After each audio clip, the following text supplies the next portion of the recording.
Remember that even in 2022, the David Pakman Show continues to be sponsored primarily by viewers and listeners through the David Pakman Show membership program. I invite you to sign up at joinpakman.com. You can use the coupon code WOW22. And you have to say it that way, WOW22. All one word, all lowercase, and you will get a discount that is... this type of thing, they might outlaw this. If depending on who wins in November, they may outlaw this type of discount. Sign up at joinpakman.com. Okay, am I ready to tell you how insane the U.S. COVID numbers are? No. Why not? Well, we don't have the full numbers from the last few days because of the New Year's holiday. I can tell you that the numbers have gone nuclear, to quote certain people. Okay, former President Bush. But we don't yet have the full numbers. But it's looking like real infections, because a lot of people don't test at all or, all that stuff. We may be talking 1.5 to 1.8 million COVID infections a day in the U.S. Okay, real number. We will get to that. The question about this insanely transmissible Omicron variant is, what will it do and for how long in terms of hospitalization and death? Although, if it's this contagious, the total burden on society is going to go up because it's so contagious. You're still going to get hospitalizations. You're still going to get deaths. If it is dramatically less deadly as a percentage of cases of infections, it could very quickly accelerate our progress to the end of the pandemic phase, which will just go to the endemic phase. One place we are looking at very closely is South Africa, because South Africa we don't say it was the place it came from, but it was one of the earliest countries to be very open about the data of the number of people infected, etc.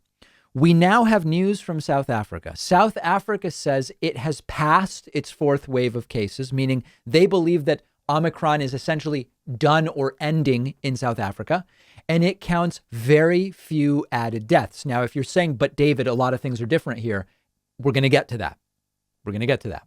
New York Times, the South African government said Thursday, data suggests the country has passed its Omicron peak without a major spike in deaths, offering cautious hope to other countries grappling with the variant.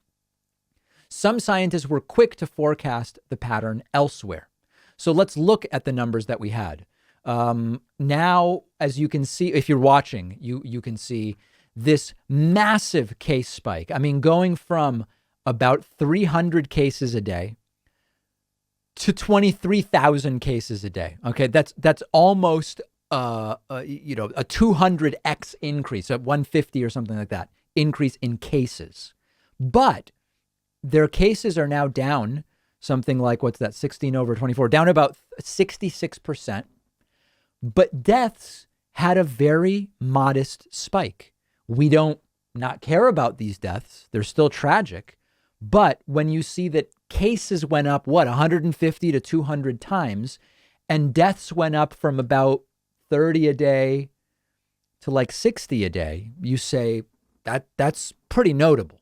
That's pretty notable. Now, why might it be different in the United States or in other countries? There's a bunch of different reasons. First of all, during earlier waves, South Africa had very low levels of vaccination, meaning that earlier waves sort of burned through the population, large parts of the population. The beta variant, which was not huge outside of South Africa, went through there. That may provide more population protection these are questions. It may. Remember that Delta, different lineage than Omicron, not believed to provide significant protection against Omicron. Omicron is based on an earlier lineage. It's split earlier, so to speak.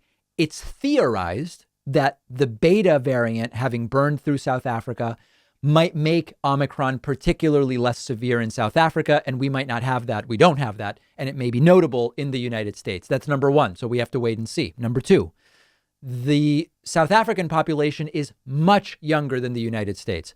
5% of South Africa's population is 65 plus. 16% of the US population is 65 plus.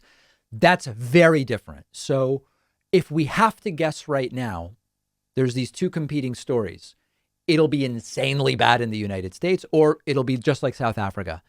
The most likely scenario based on what we have now, because lower rate of hospitalization is being observed in a lot of different places, is that it will be worse in the US than in South Africa, but it won't be nearly as bad on a case rate basis as earlier waves were.